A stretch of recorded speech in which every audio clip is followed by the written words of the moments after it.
tal? ¿Cómo están? Mi nombre es Sandra Chafloque Chávez, docente de la Universidad César Vallejo, filial Piura, psicoterapeuta de familias, y en esta oportunidad vamos a hablar acerca del arte de aprender a educar emocionalmente, de la inteligencia emocional, que es importante. Primero, porque nos lleva al éxito.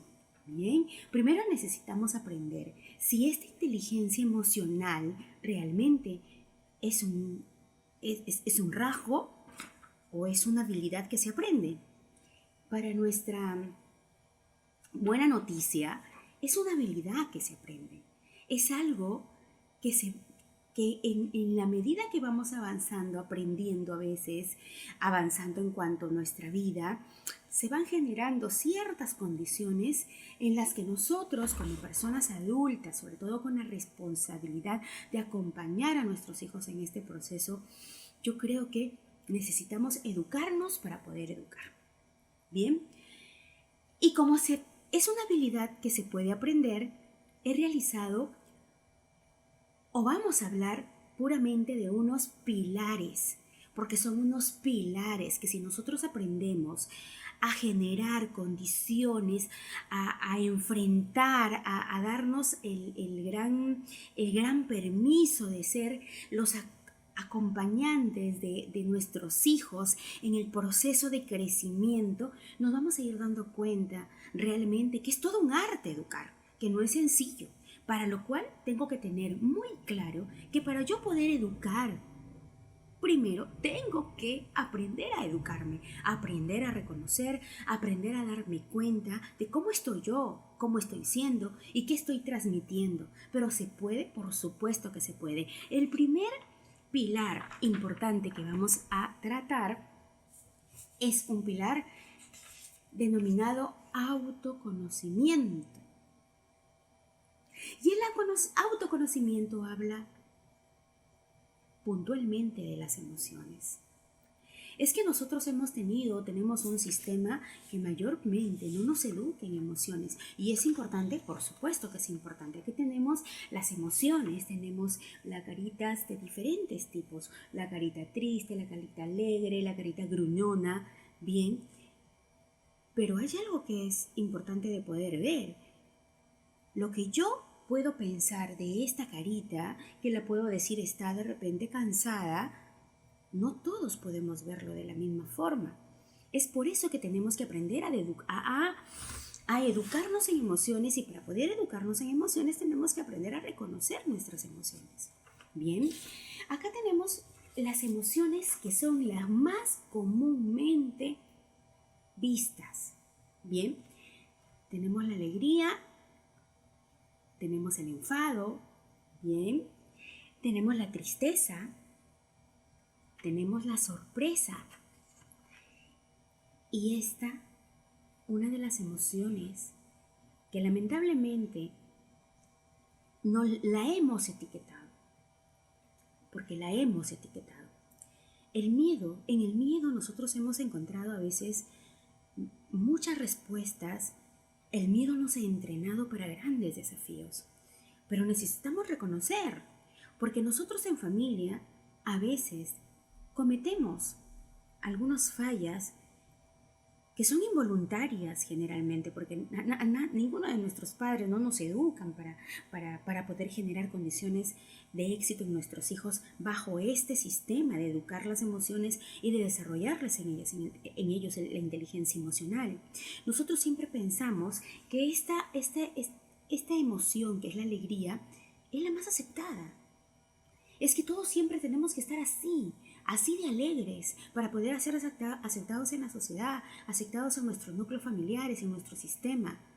Nosotros siempre tenemos un estándar de emociones, y en ese estándar esta alegría es la más aceptada.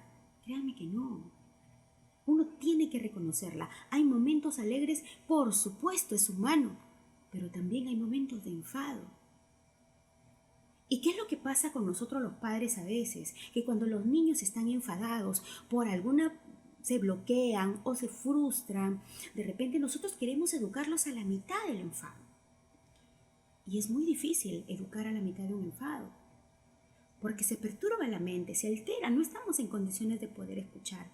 Necesitamos respetar esos estados, pero tenemos un modelo de crianza donde les obligamos a veces a las personas a sentirse bien casi todo el tiempo. Y es que también tenemos derecho a veces a enfadarnos. Es cuando me bloqueo, cuando me frustro. Ahí está nuestra inteligencia como adultos de acompañar, porque ese estado emocional pasa. Y cuando pase, se puede conversar de aquello que le causó el enfado y poderle aceptar la emoción, porque nosotros siempre como adultos estamos como condicionados a que no podemos hacer muchas cosas que nos han impedido hacer, pero que a veces ha formado un carácter difuso. Ahora ya nos toca aprender y entrenarnos para esto. Entonces acá vemos la tristeza, es que también es un estado. Por supuesto, nuestras emociones a veces se alteran, se descompensan, no saben qué hacer y viene un estado de crítico donde la tristeza se puede manifestar de muchas formas y de muchas maneras, pero es válida. Tenemos derecho a sentirnos tristes también. Lo que no se vale es permanecer en la emoción, es quedarnos en la emoción por mucho tiempo, porque eso ya nos indica que hay algo detrás que se esconde, que no lo vemos y que está condicionando mayormente estos estados de tristeza. Cuando los estados de tristeza son recurrentes, ahí hay cosas que se esconden, emociones de repente que no están dichas, que no se pueden expresar, el nivel de comunicación, de confianza, hay otras cosas que esconden de repente esta emoción, pero también es un estado valioso en el cual nosotros necesitamos entrenar a nuestros hijos bajo estos estados que son naturales, que pasan, ¿bien? Pero que se tienen que reconocer y se tienen que valorizar, se tienen que valorar. Tenemos la sorpresa, bien, lo que a veces los niños son muy comunes en sorprenderse, son muy evidentes. La verdad que es importante nosotros validar también esos momentos. No siempre va a haber sorpresas, cuando hay sorpresas va a depender de qué tipo, pero es un estado válido, tan válido como la alegría, como el enfado y de repente como el miedo, que vamos a hablar justamente de ese miedo que a veces nos juega una impresión de parálisis, ¿bien? Y vemos el miedo. En ese miedo que nos hicimos fuertes muchos, pero mientras duró la emoción, pasamos estragos muy difíciles de poder entender. Está bien tener miedo. Lo que no está bien es permanecer en el miedo. Porque si permanezco en el miedo es porque hay cosas que se están escondiendo y para eso vamos a ir sacando toda esta información y todos esos pilares porque uno va a consecuencia del otro y poder entender la valiosa responsabilidad que tenemos como padres de educar a través de la inteligencia emocional. El primer pilar que hemos atendido es el autoconocimiento. Primero necesito conocerme, saber qué es lo que estoy sintiendo. Eso es importante. Luego viene este pilar que es importantísimo, que es la autoestima.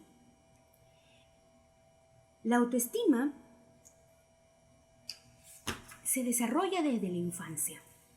Bien, la autoestima se desarrolla desde la infancia, es una emoción, es un estado emocional, bien, que tiene que ver muchísimo con muchos patrones que vamos a mirar a continuación. Por ejemplo, a veces vemos a los padres de familia o como padres no nos damos cuenta y llegamos a la casa como que muy cansados, como que agotados, y esto nos condiciona a un mal humor.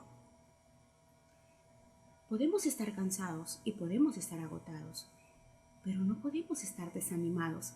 Es más, si llegamos a ese lugar tan importante para nosotros, donde cada día, cada minuto, cada segundo, con cada palabra, con cada experiencia, con cada intención, estamos educando a nuestros hijos porque estamos en ellos forjando su personalidad, estamos con ellos creando memorias de satisfacción o de insatisfacción. Es por eso tenemos que estar presentes y sobre todo tenemos que ser conscientes de las cosas que hacemos y no actuar en un automático, en esa memoria que se repite, en eso que de repente aprendí yo y no me ayudó mucho y me condicionó, y ahora como adulto me resulta muy difícil lograr de repente esta condición de la alimentación emocional o de la habilidad emocional, que es lo que realmente nos sostiene en el tiempo. Si tenemos mucha inseguridad como padres de familia, entonces estamos forjando niños débiles emocionalmente, débiles en su autoestima. Por eso hay que despertar a esta curiosidad de poder aprender, a esta curiosidad de poder prepararme, porque se puede preparar de muchas formas para poder romper esos círculos de repente de amenaza, de que nuestra familia es como es y es que es una herencia, que tenga de repente no mala suerte y que en realidad esos son etiquetas que la sociedad ha dado, porque un hogar se edifica, se consolida a través de tratos, a través de experiencias, a través del trabajo que yo haga con él. Bien, entonces si estamos viendo a papás cansados, que se quejan, que tienen mucha dificultad para poder comunicarse, entonces estamos creando en nuestros hijos una debilitada autoestima, porque están aprendiendo justamente de aquello que nosotros no queremos que nuestros hijos aprendan, porque somos un modelo a seguir y necesitamos ser conscientes de eso. Bien, nuestra relación de pareja. ¿Cómo es la comunicación? ¿Cómo es esa relación que tengo de pareja? Eso también va a influir muchísimo sobre las respuestas que tengan de satisfacción de nuestros hijos, de alegría, porque nosotros nos damos cuenta cuando tenemos un niño alegre, un niño quejón, un niño renegón, un niño que mayormente siempre está fastidiado. Tiene que ver muchísimo con el clima, si le favorece o no le favorece. Bien, entonces seamos conscientes de forjar una autoestima en nuestros hijos que le va a permitir alcanzar el más grande peldaño que nosotros queremos como padres de familia lograr en nuestros hijos, inmediatamente o acompañado de la parte académica. Tenemos que ver acá también con una relación de pareja, si tenemos pareja y si no, eso no es un impedimento para generar una buena autoestima en nuestros hijos. Va a tener que ver muchísimo con la aceptación, el agradecimiento, el presente, el ser consciente y el darse cuenta y aprender a hacer las cosas de una manera adecuada, correcta, con los límites, con el orden, con la disciplina. Eso también nos ayuda. Bien, aquí no hay etiquetas porque si me quedé sola de repente con la responsabilidad, no, mi niño va a crecer con una carencia. Eso lo va a determinar en algún futuro su carácter, pero no es una generalidad que tenga un niño que tenga problemas de conducta o emocionales, porque de repente no estoy dándole de repente una experiencia estándar, ¿no? Como lo dice la sociedad. Va a depender muchísimo de la actitud que le pongamos al acompañamiento de nuestros hijos. Tiene que ver con la inestabilidad y con la toxicidad emocional por los tratos y las relaciones. Si nosotros les brindamos a nuestros hijos una relación tóxica, entonces nuestros niños van a crecer lastimosamente condicionados ante un carácter, un temperamento o unas respuestas inestables en sus relaciones, en su manera de ser. Inclusive esto afecta hasta su organismo.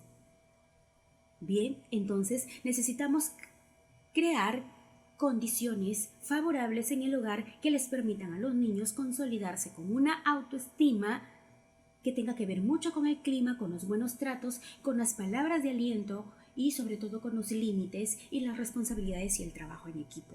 Bien, entonces si todo ello los niños lo logran ver, entonces es muy factible que cuando ellos puedan enfrentar de repente su vida y ser independientes emocionalmente, ellos van a poder responder favorablemente ante las exigencias del medio. Entonces, lo que sí tiene que fortalecer dentro de los espacios familiares para crear el ser que sea un arte educar a nuestros hijos en esta inteligencia emocional, los valores.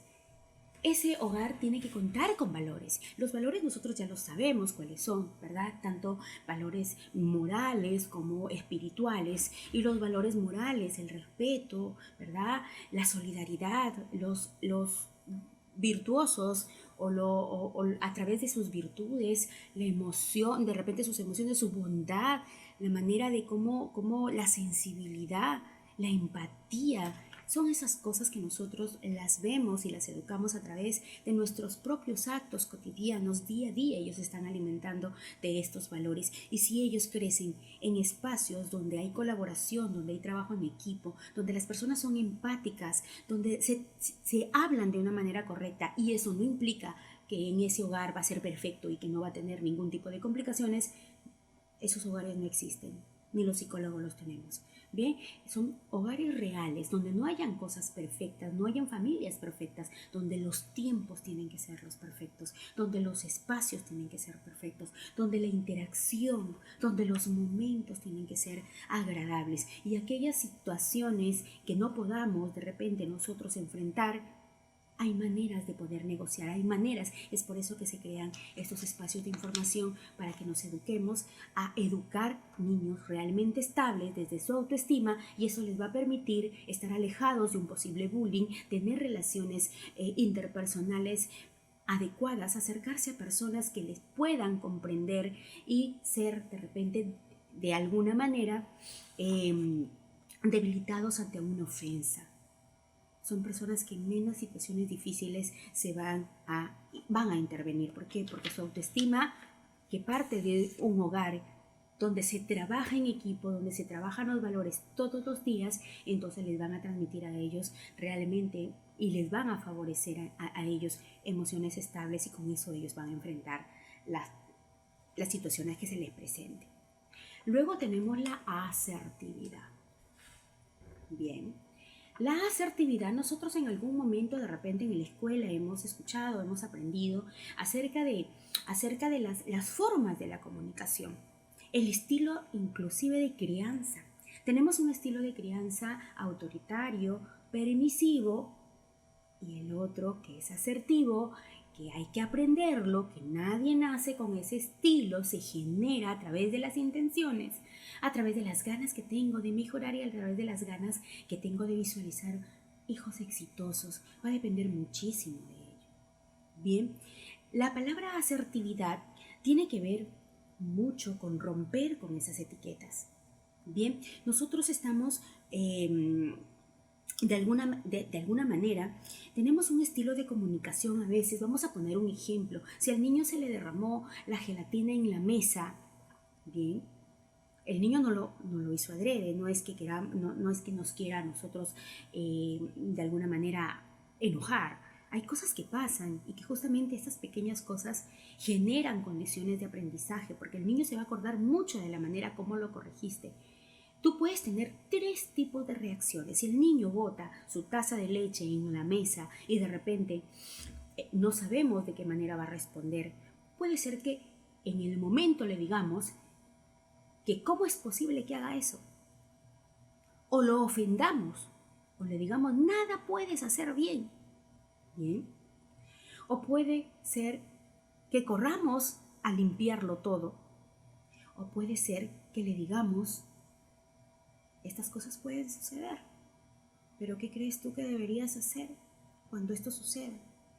El niño inteligente, porque va a mirar tu paz, va a mirar tu reacción y se está educando también en base a esas reacciones, va a decir: creo que tenemos que limpiarlo, entonces vamos a limpiarlo. Necesitamos tener un poco más de cuidado la próxima vez. Esta vez lo limpiaremos. ¿Está bien? ¿Quedamos? No es fácil, señores, hacer esto. Necesitamos un nivel de completud, de estar contentos con nosotros mismos, de valorar que los niños se equivocan por ensayo y error, aprenden con el tiempo.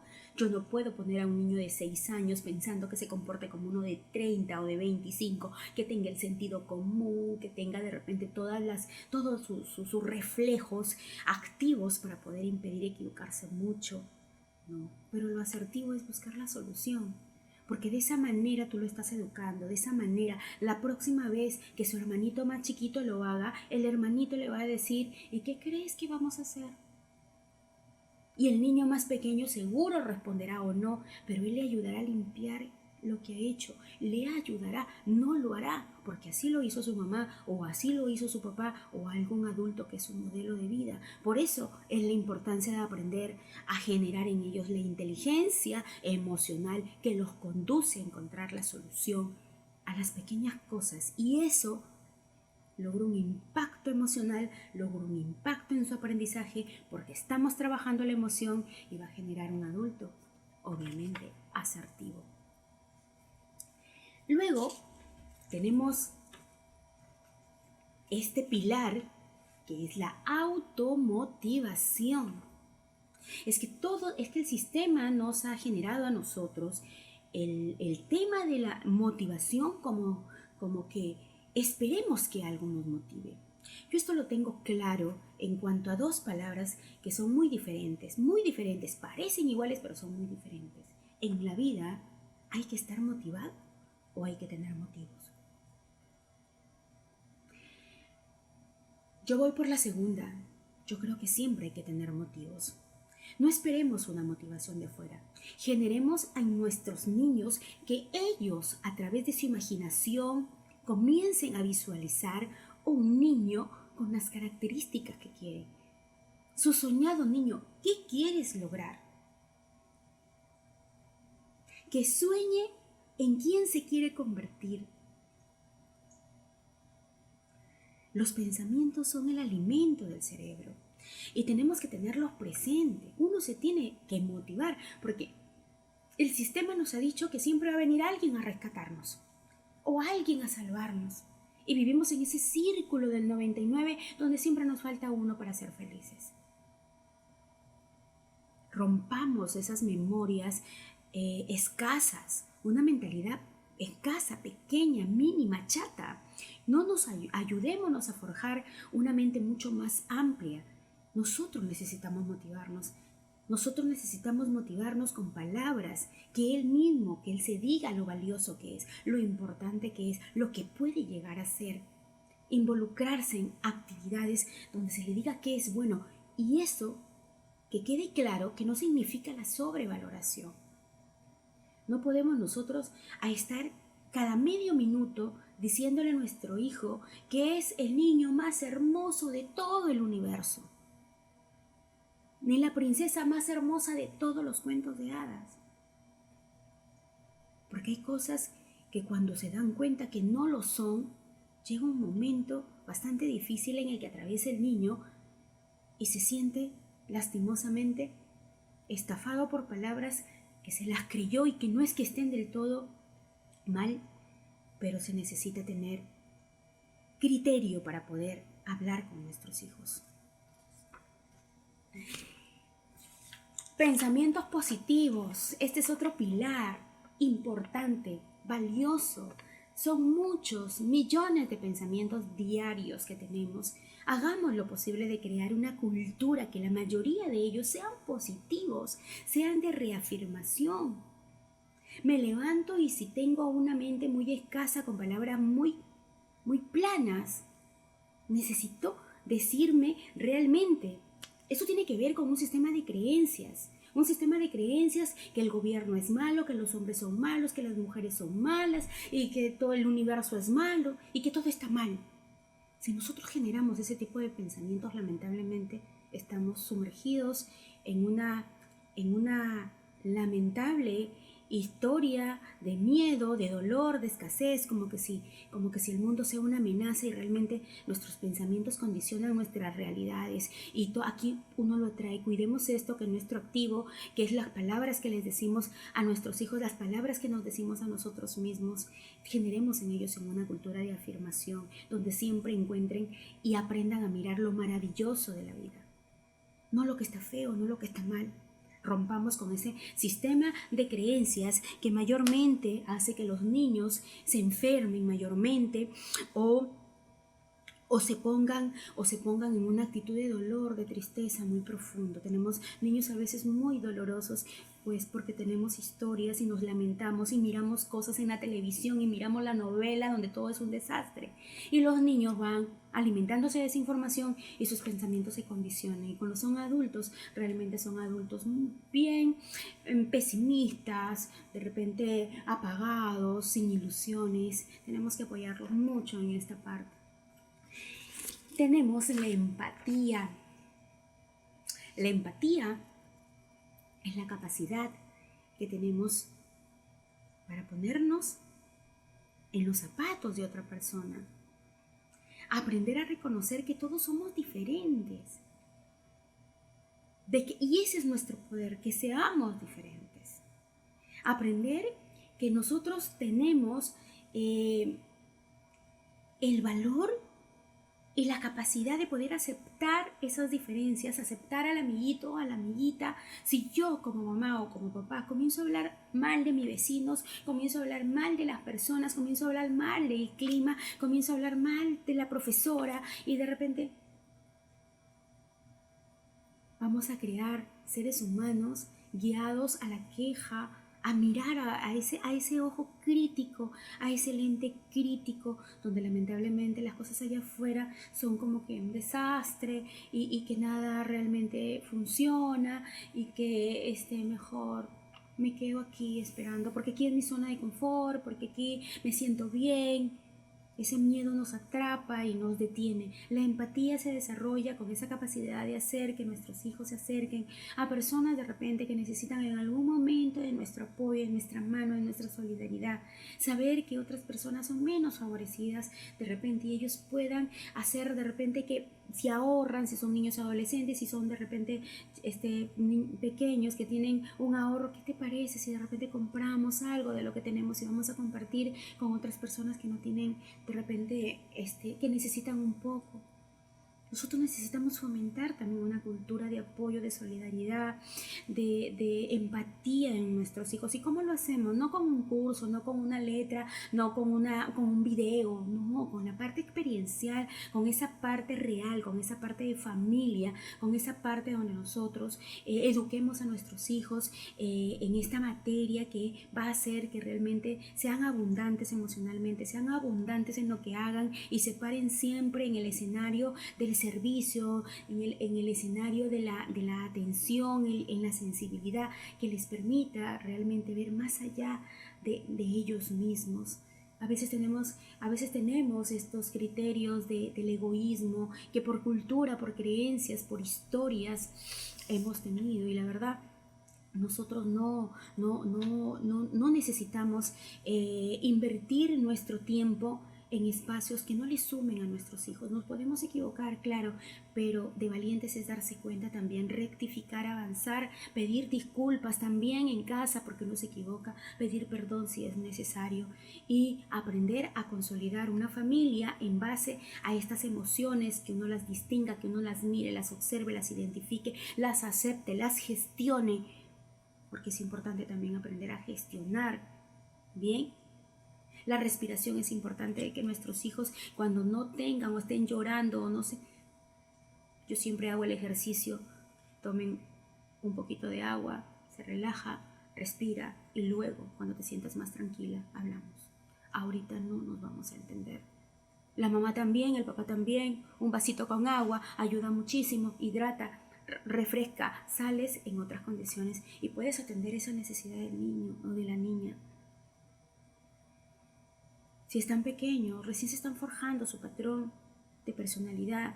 Si es adolescente, si hay alguna exigencia que no entiendes, no comprendes, es porque detrás está oculta alguna necesidad, alguna demanda, alguna carencia. Seamos empáticos como padres y ellos también aprenderán esa inteligencia emocional que les va a permitir ser seres humanos compactos. Luego, no solamente que logren ser arquitectos, que logren ser abogados, que logren ser doctores, sino también seres humanos que sientan, que piensen, que tengan empatía, que se puedan relacionar desde el corazón con los otros seres humanos. Y las habilidades sociales, que también son importantes de de tomarlo en cuenta en esta oportunidad. Las habilidades sociales, yo creo que desde pequeño nosotros estamos siempre partiendo de las habilidades sociales, la capacidad para que mis niños puedan relacionarse con sus pares. Para ello nosotros podemos hacer de nuestra casa un espacio donde hayan reuniones familiares, donde se involucren los niños en actividades artísticas, de pintura, tantos espacios donde ellos se pueden involucrar y puedan ahí ir viendo cuál es su respuesta a nivel de sus amigos, invitarlos a la casa también, a sus amigos, para que saber cómo responden, qué hablan, qué conversan, ser un ende que no esté como que muy presente ahí, pero que un poquito distante, pero atento, porque es una manera también de conocer a nuestros hijos, porque necesitamos conocer a nuestros hijos. Queremos saber que lo suficientemente inteligentes que ellos puedan ser va a depender muchísimo de nuestra calidad como padres, como madres, como acompañantes en esta experiencia que tienen del crecimiento. No todos los niños son iguales, son diferentes. Entendamos eso. Tenemos hijos de diferente forma de ser, 3, uno de 5, uno de 8, uno de 10. Todos son diferentes. Respetemos sus diferencias. Aprendamos que entre ellos creen condiciones de acercamiento.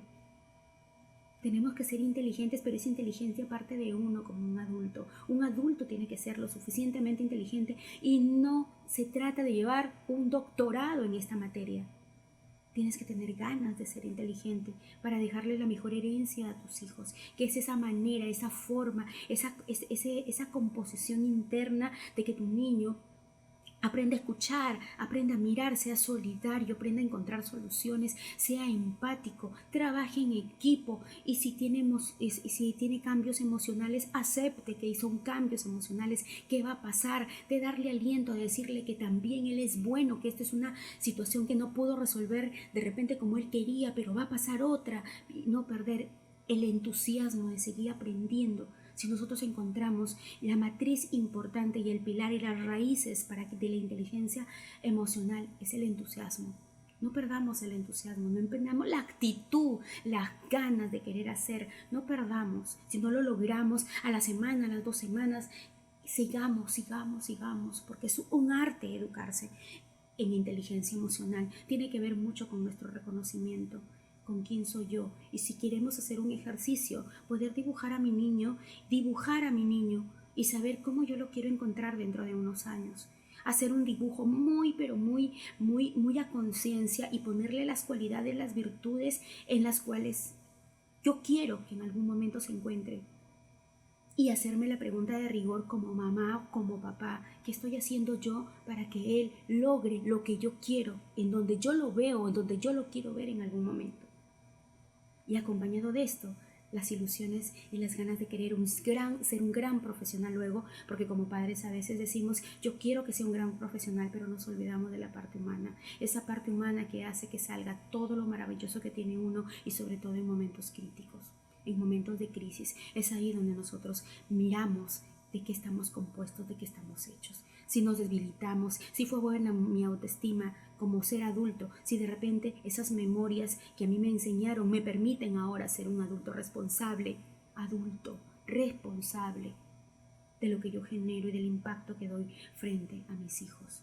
Y si la cosa como que no responde de la manera como yo quiero escuchar, hay oportunidad para poder crecer, hay oportunidad para poder mejorar, hay oportunidad para poder avanzar, porque la inteligencia emocional, el arte de educar en inteligencia emocional no es un rasgo, es una habilidad que crece, se genera, se realiza. Es una habilidad que se aprende con las pequeñas historias que de día a día vamos enfrentando. Y justamente en la crisis. Es ahí donde sale la inteligencia emocional. Es ahí donde no nos damos al abandono, donde de repente podemos entristecernos, pero nos levantamos inmediatamente y decimos, no, esto tiene una solución.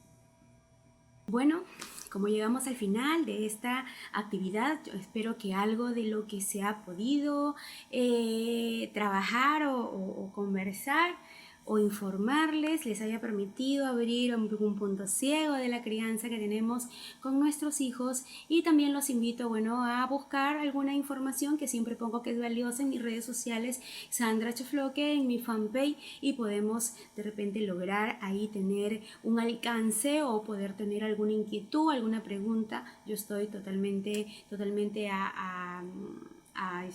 con muchas ganas de poder responderles. Muchas gracias con todo y nos veremos hasta una próxima oportunidad.